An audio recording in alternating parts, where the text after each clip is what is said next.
Hello and welcome, I'm Lucas, and today we're doing something special. We're taking an exclusive look inside the garage of Jeremy Clarkson, motoring legend, TV personality, and a man with a famously wild taste in cars.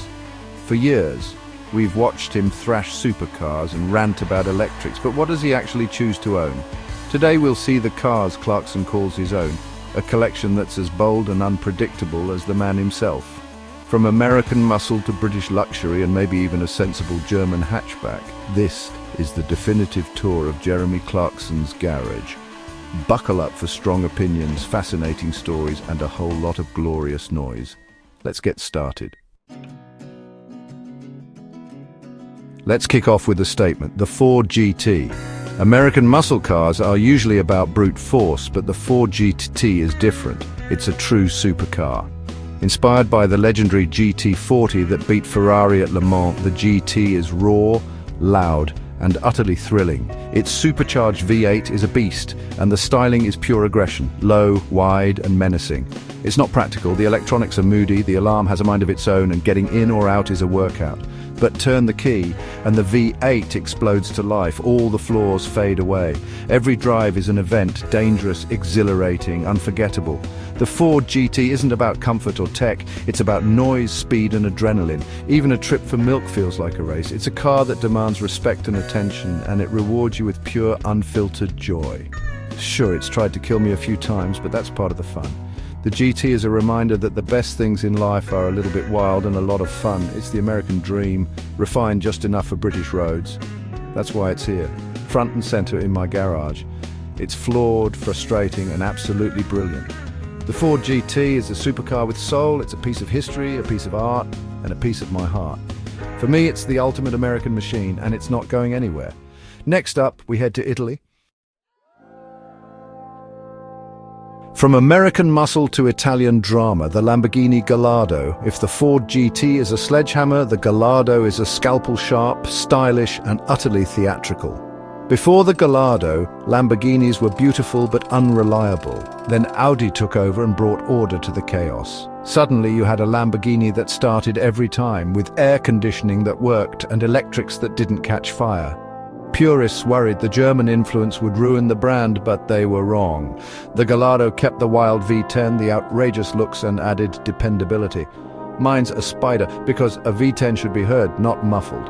Roof down, engine howling, it's pure joy. It turns heads everywhere. Kids point, people smile, and every drive feels like a celebration. Yes, the ride is firm, the nose scrapes on pebbles, and it drinks fuel like a jet, but that's the price of drama. The Gallardo is about the experience, the noise, the speed, the sense of occasion.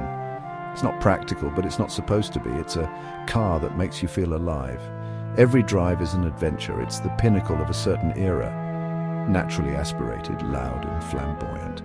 The Gallardo is a reminder that driving should be fun, not just functional. It's a bright yellow slice of happiness, and it's one of my all-time favorites. From Italian passion, we return to British sensibility. Let's talk about the ultimate all-rounder, the Range Rover. After the drama of Italy, we come home to Britain and the Range Rover. It's the most sensible and most brilliant car in my collection. Luxury limousine, rugged off-roader, and family hauler all in one. On the road, it's serene. Off-road, it's unstoppable. The terrain response system makes you feel like an off-road expert. I use mine on the farm, mud, floods, towing trailers. It handles it all. Then after a wash, it's ready for a night out in London. That's the genius ultimate versatility. People complain about reliability, but the modern ones are much improved. And honestly, the Range Rover's capabilities far outweigh any quirks. It's a symbol of British engineering and luxury. In a world of disappearing British brands, the Range Rover stands tall. It's the correct choice for life in the countryside and the city. Not the most exciting car in my garage, but the most indispensable. It's a sanctuary, a workhorse, and a status symbol. No other car does so much so well. For me, it's the ultimate tool for any job. That's why it's always in my garage. Now let's step into the world of old-school German luxury. The Mercedes-Benz 600 Grosser. Enter the Mercedes-Benz 600 Grosser, the ultimate symbol of power and luxury. This car was the choice of rock stars, royalty, and yes, a few dictators. It's not just a car, it's a rolling monument to excess. Designed in the 1960s, it was the most advanced and expensive car of its time. Everything is powered by a complex hydraulic system. Windows, seats, even the boot. When it works, it's silent and smooth. When it doesn't, you need a specialist and a blank check. Driving the Grosser feels like piloting a battleship, massive, imposing and supremely comfortable. The ride is cloud-like, the steering feather-light. It's built to last forever, with every detail over-engineered. Impractical, absolutely. It barely fits in parking spaces and drinks fuel like a jet. But you don't own a Grosser for practicality.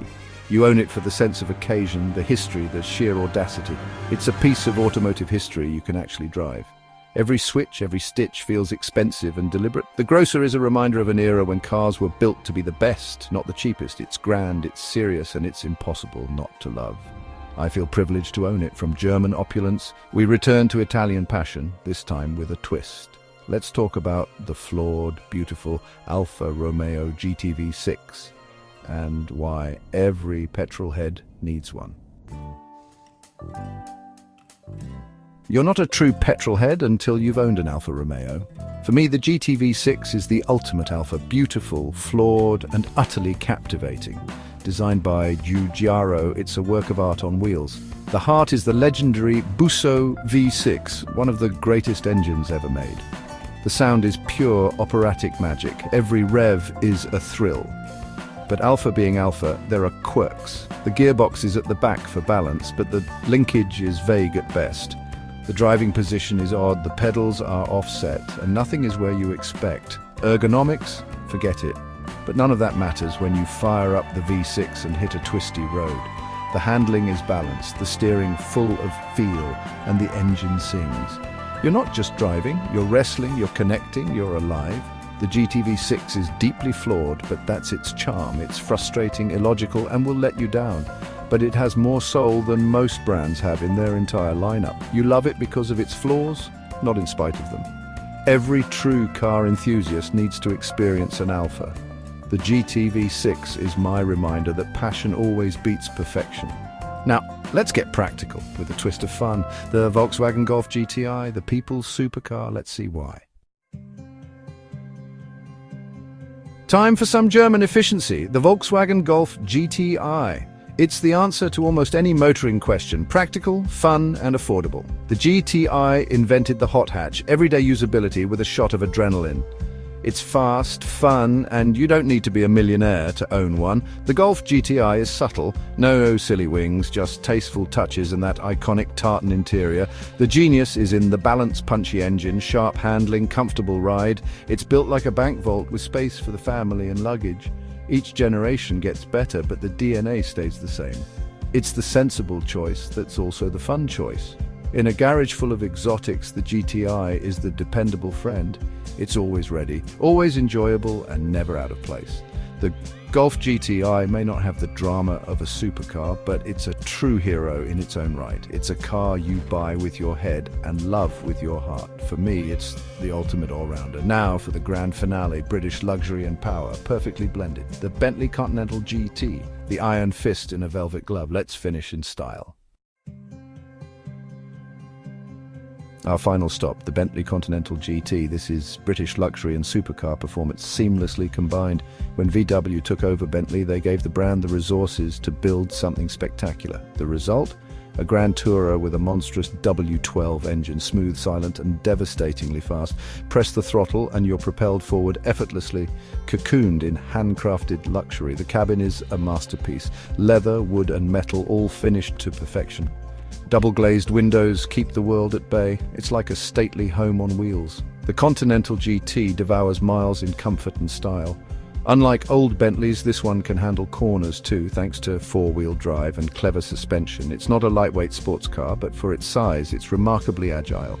Every detail is crafted with care. Every drive feels special. The Continental GT is about quiet confidence, not showing off. It's the iron fist of performance in a velvet glove of luxury. For me, it's the ultimate Grand Tourer. A car for adults, refined, powerful, and endlessly capable. It's a celebration of craftsmanship in a mass-produced world. The Bentley is the perfect way to end this tour. But before we go, let's reflect on what this garage really means. So there you have it, a tour through the organized chaos of my car collection.